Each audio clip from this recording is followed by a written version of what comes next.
বেহেশতের চাবি প্রথমে, এটা হাদিস কিনা? জি, আসসালাতু মিফতাহুল জান্নাহ, এটা হাদিস। জি। আর তিনি আরেকটা প্রশ্ন করছেন, বেহেশতের চাবি, এই কথা ঠিক কিনা? নামাজ বেহেশতের চাবি, এই কথাটা মিথ্যা, এটা জাল হাদিস। এই অংশটুকু মিথ্যা, নামাজ বেহেশতের চাবি নয়। শুকরিয়া জাযাকুম।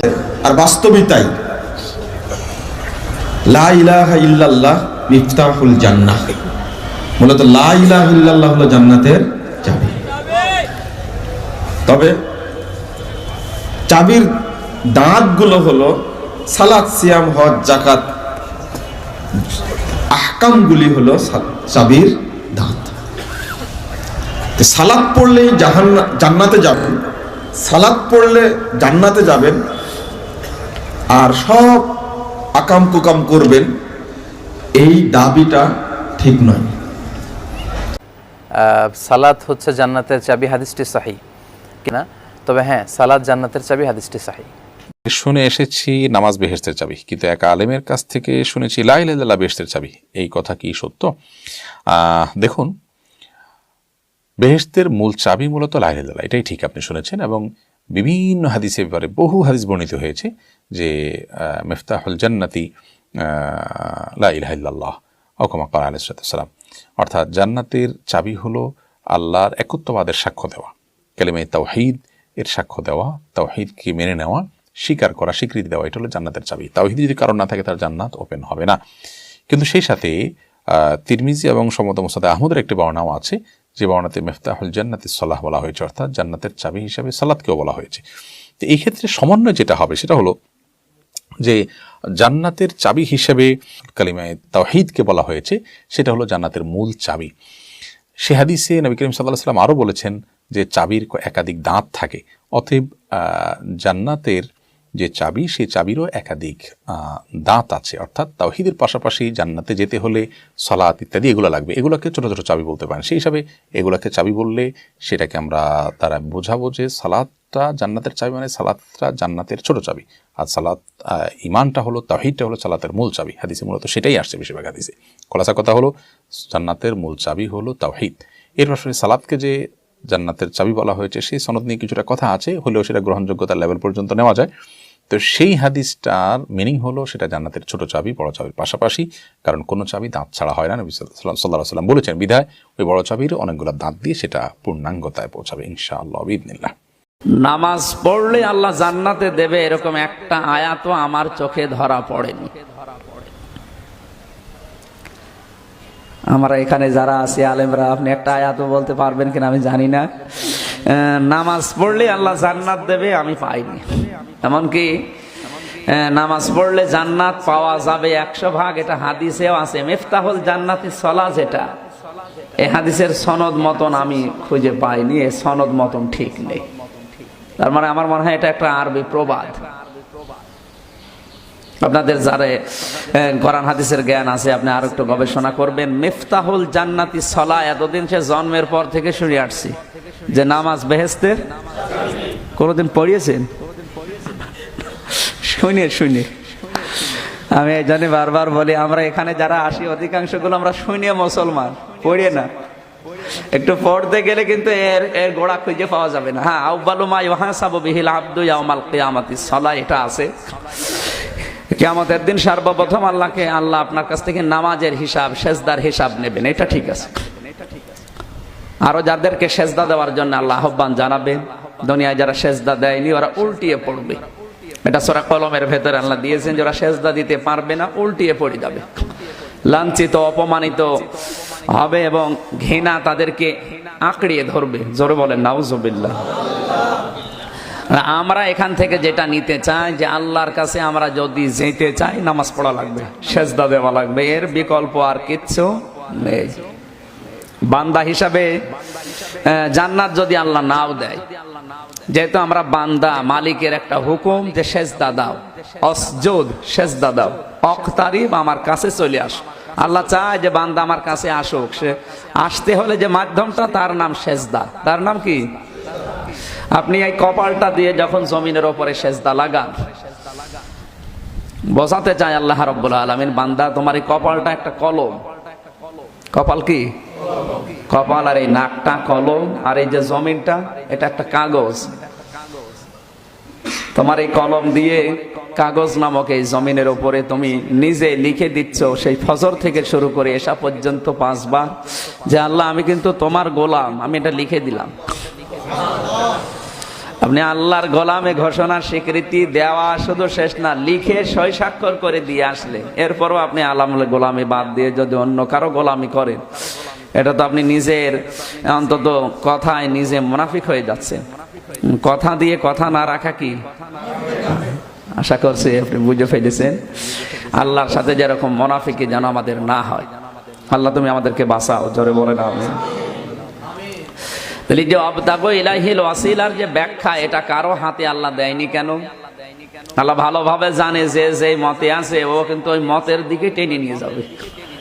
এই জন্য ওসিলা শব্দের ব্যাখ্যা আল্লাহ কারো হাতে দেয়নি, ওসিলার ব্যাখ্যা আল্লাহ নিজে করেছেন। সুবহানাল্লাহ বলুন। তাহলে আল্লাহ যদি করে তাহলে তো ওই জামাত ইসলামের দিকে টেনে করবে, বিএনপির দিকে টেনে করবে, কারণ এরা মজলুম আছে। অনেকে বলছে যে এরা মজলুম, এই জন্য আমরা কিছু বলিনি।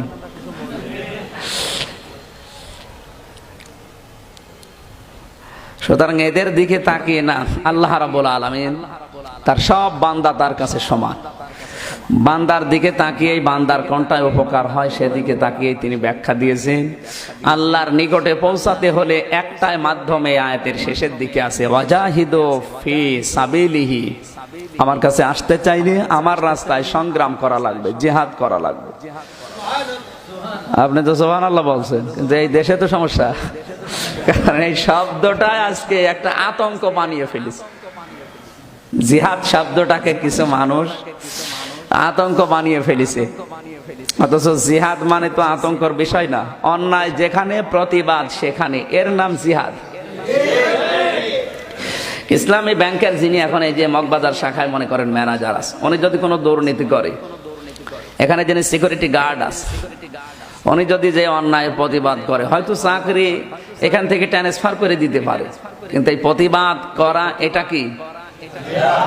সবচাইতে বড় জিহাদ, জালেমের সামনে সত্য কথা বলা। আর এটা এখন সবচাইতে বড় কঠিন কাজ হয়ে দাঁড়িয়েছে আমাদের, কারণ আমাদের বাক স্বাধীনতা এখন অধিকাংশেই নেই, আছে অল্প। সম্মানিত ভাইরা, এই জন্য আমাদের চেষ্টা করা লাগবে এই জিহাদ শব্দটাকে আবার তার পূর্বের যে অবস্থানে ছিল ওখানে নিয়ে যাওয়া। জিহাদ যদি হারাম হয়, জিহাদ যদি নাজায়েজ হয়, জিহাদ যদি আতঙ্কর বিষয় হয়, তাহলে বিশ্বনবী 27টা জিহাদে নিজে সেনাপতির দায়িত্ব পালন করেছিলেন। এটা আপনার কাছে কি মনে হয়? আপনি যদি এটাকে বলেন মাইনাস, এই ইসলামের ভেতরে নেই, তাহলে এখন যদি নবীজি এসে এই কাজ করতেন, আপনি তো নবীকেও মাইনাস করে দিতেন। এই জন্য আপনাকে চিন্তার একটা খোরাকি দিলাম। এই শব্দটা আজ যাদের হাতে কলম আছে, আমাদের বিরুদ্ধে যারা আছে, আমাদের শত্রু যারা, আল্লাহ যাদেরকে শত্রু বলে আখ্যা দিয়েছেন, আল্লাহ যাদেরকে শত্রু বলে আখ্যা দিয়েছেন, আপনি জানেন তো তাদের নাম? ইয়া আইয়ুহাল্লাযীনা আমানু লা তাত্তাখিযুল ইয়াহুদা ওয়ান নাসারা আউলিয়া বা'দুহুম আউলিয়াউ বা'দ ওয়া মান ইয়াতাওয়াল্লাহুম মিনকুম ফাইন্নাহুম মিনহুম ইন্নাল্লাহা লা ইয়াহদিল কওমাজ যালিমিন। সূরা মায়েদার 51 নম্বর আয়াতে আল্লাহ জানিয়েছেন, ঈমানদারেরা, তোমাদের জন্য তোমরা কখনো ইহুদি আর খ্রিস্টানদেরকে বন্ধুরূপে গ্রহণ করবা না, কারণ এরা একে অপরের বন্ধু।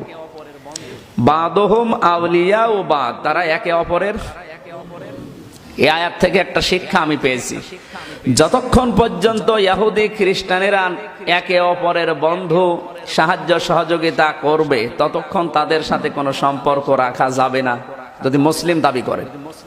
হ্যাঁ, ওরা যদি একে অপরের সম্পর্ক না রাখে, সাহায্য সহযোগিতা না করে, ততক্ষণ আপনি তাদের সাথে অন্তত দেশের খাতিরে, দিনের খাতিরে সম্পর্ক রাখতে পারবেন, ইসলামের দিকে আকৃষ্ট করার জন্য।